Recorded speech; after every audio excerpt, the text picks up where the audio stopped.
thank you very much. I'm going to talk about a interesting project. It's not a toy, it's actually in implementation right now, and in fact it's actually deployed right now for the floodings that are happening in East North Carolina because of the recent Hurricane Matthew. So as mentioned, I am James Conrad, and I'm going to talk about, first of all, the MOVE vehicle and the project associated with it. The second talk is the technical details, specifically about what is inside the truck, in a lot more specific terms than what I'm going to cover in the first part. So maybe I should give you a little bit of background, and maybe I will have this work.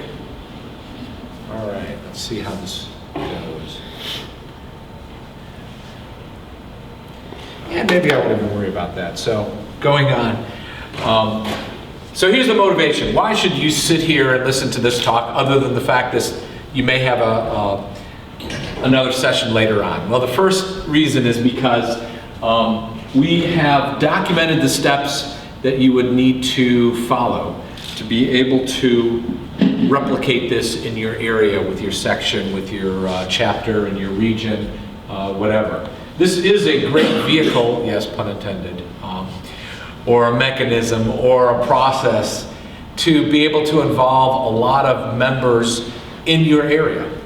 For example, we have many volunteers from across Region 3, that's the Southeast U.S., and Region 5, that's the region from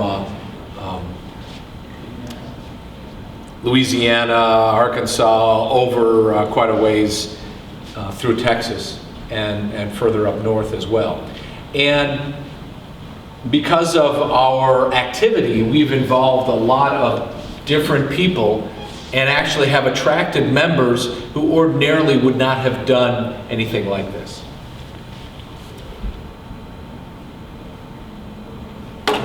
Still doesn't work, so we'll just go on. So, IEEE MOVE is a disaster relief, public visibility, and STEM outreach effort. This effort is not only a truck, but more importantly is the people who actually work driving the truck and operate all of the equipment and facilities associated with the truck. Let me see if that one works. And there's Butch. There you go. You must recognize Butch from his head. And I just said that on film, didn't I? So, what is the functionality of the vehicle itself? It is obviously mobile transportation. It is obviously a office space. We're able to sit in there, use tables, do work. It is also a communications, a mobile communications vehicle, and it's also a mobile power supply. It actually has a generator on board that we can actually run the vehicle for days and days and days and days without plugging into power anywhere else. So in a nutshell, we established this for disaster survivors who obviously survive the initial catastrophe, but often find themselves in need of communications like power. And again, this is just the IEEE-ish type things. The fact that we're helping with communications and energy doesn't necessarily mean that other things are not important, like sanitation and water and such. But we're actually using our expertise specifically in the areas that many IEEE members are comfortable with. We're not like some of the first responders. In other words, we're not supposed to be there to show up and offer direct support as soon as something happens, or for that matter, even before. Although I'll change that discussion a little bit later. But we're helping the disaster volunteers and survivors with the types of supplies or the types of services that the normal infrastructure would ordinarily provide, but is not available because of the disaster. Let me give you a good example. Right now in eastern North Carolina, I've been told by some people who work for Duke Energy, there are power substations still underwater. The water crested in the Lumber River on Friday, well, today. And so there are many resources that literally, because the power substation is underwater, there's no way you can run it. And so there are different services that different organizations need. For example, the Red Cross needs communications and obviously power to be able to do their systems, work with people who are affected by these. And it's amazing, especially here in the US, how much we rely on communications. And I'm going to go a little bit over that later. So the goals, again, communications, energy, light, and information to disaster survivors.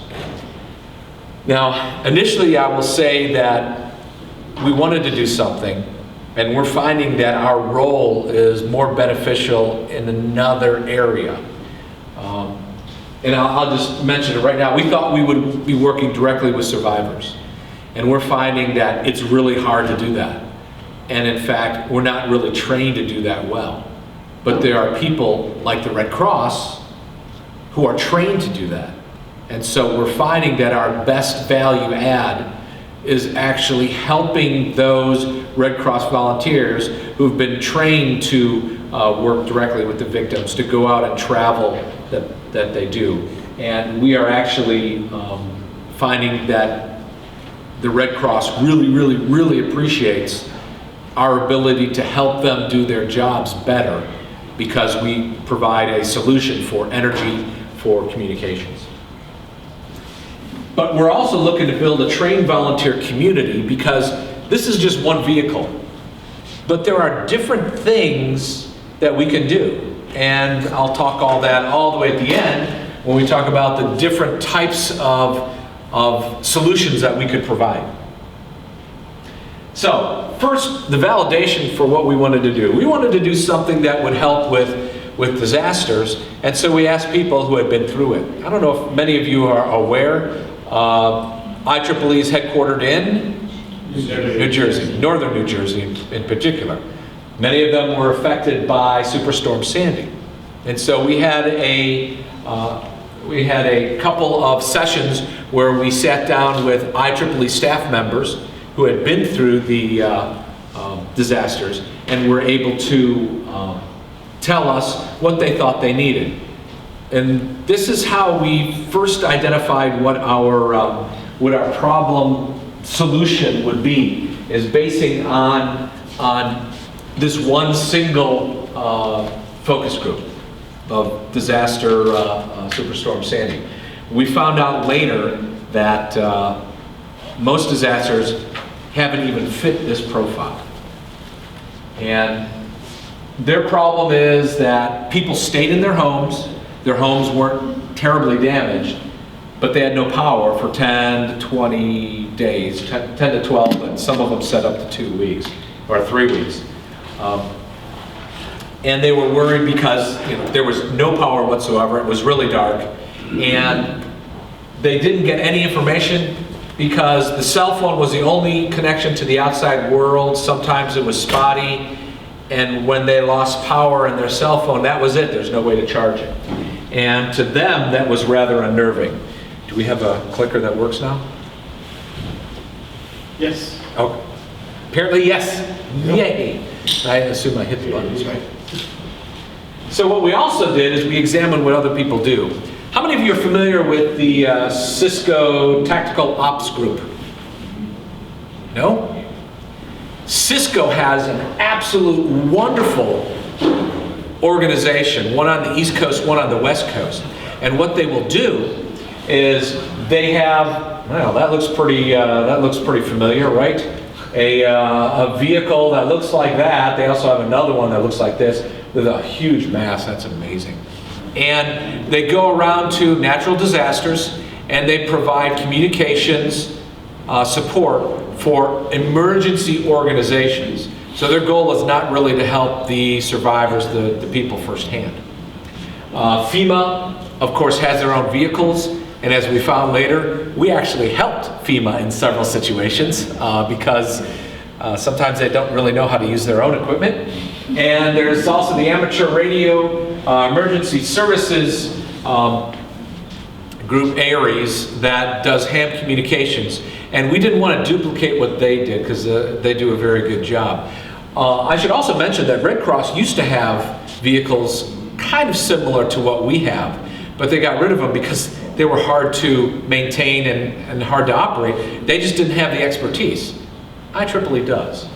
And so we identified some operational requirements, specifically from all the what everybody else has done.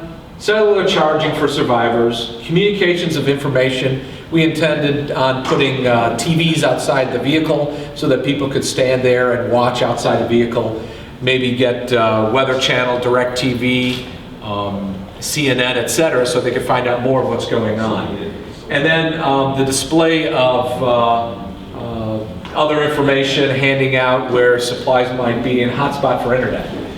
So the requirements that we said to do this is onboard generator, solar panels, internet access, run on its own power source, which is the onboard generator, and then have rechargeable battery packs that we can hand out, and then also display TV stations. I participated in the Baton Rouge flooding disaster recovery, and I was amazed at how much information that the local TV stations were able to distribute. However, a lot of the people who needed that weren't getting it because they didn't have homes. Their homes were flooded out, there was no power there, they were in shelters, and the shelters weren't playing those stations. Other thing, the requirements of not is, first of all, sassy daughters are not allowed to drive the truck. The vehicle, we determined, would not have toilet facilities, sleeping facilities, water or sewer, because we didn't want people to want to have to use it, and we didn't want to have to maintain it, or for that matter, smell it. And we chose not to have amateur radio capacity, and that it would not be a commercial vehicle that you needed a commercial driver's license for.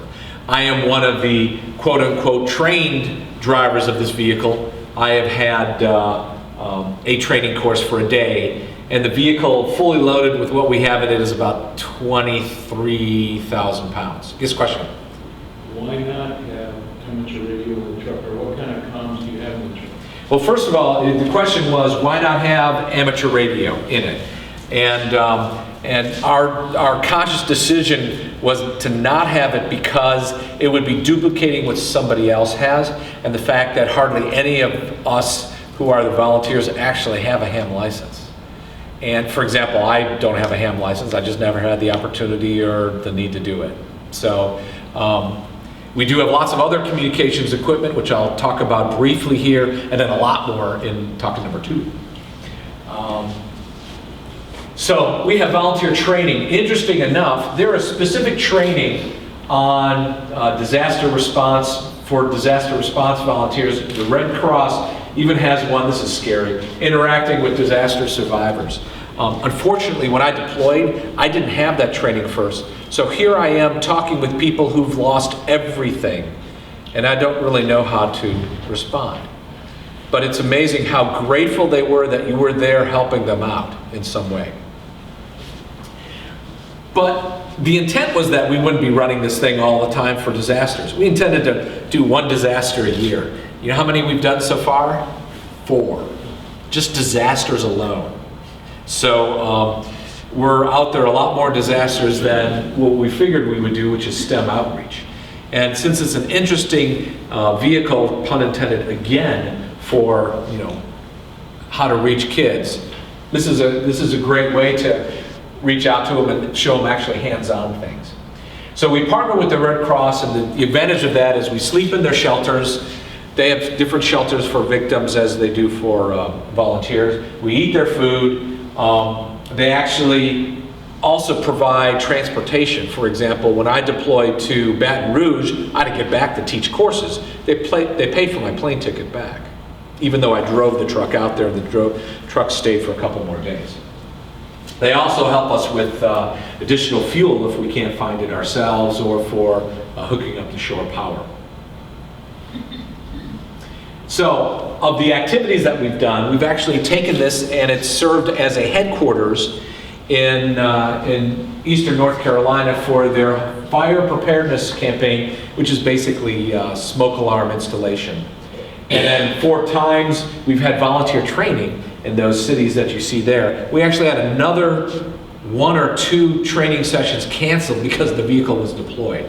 Kind of hard to train the vehicle when it's like 500 miles away in a swamp. So, and we've done quite a bit of STEM and public visibility. We've had institute articles. We've actually been asked to have an article for the HKN Bridge magazine, and I'm going to be talking about it in the IEEE Foundation's annual report. So our deployments have been 2015 to, I think it was Tropical Storm Hermine. Was that the one that just kind of went through really quick in the East Coast? And right now, we don't know how long we'll be deployed for Matthew. One thing I did discover is Anheuser-Busch. Everybody, did you know that they make cans of water for disaster? If you ask me offline when I'm not recorded, I'll tell you exactly what people say they taste like. But it's amazing, they can ruin beer and ruin water too. All right, so I did say that online, didn't I? So our reaction from Red Cross volunteers has been fantastic. They love what we do, we help them out, and more importantly, IEEE people have the expertise in communications and power to be able to do what they need to be done. So here's where I send the pitch. You can donate $10 monthly recurring donations. And I think they were also posting that if you donate $10, you'll get a thumb drive with a lot of stuff on it. Is that right, Eric? I saw that running in the slide deck, right? Yes. Okay, so feel free to do that. We are on Facebook. So as you can imagine, Facebook is the wonderful thing that everybody knows how to do, right? So on Facebook, we actually put our updates of what we've done this day, where we are, what has been successful or not successful. For example, right now they're at Fort Bragg in Fayetteville, North Carolina, and we're providing internet access for a Red Cross district office, which is then working with people who go out into the field. And that's another example. Unfortunately, these guys are sleeping in the truck, which is not necessarily a bad thing because the truck is air conditioned. So I would recommend you go ahead and look at that. The other is that you can also view, we have, if you go to move.IEEEUSA.org, that is our main launching place for donations and for everything else. Go ahead and go out there and look at it.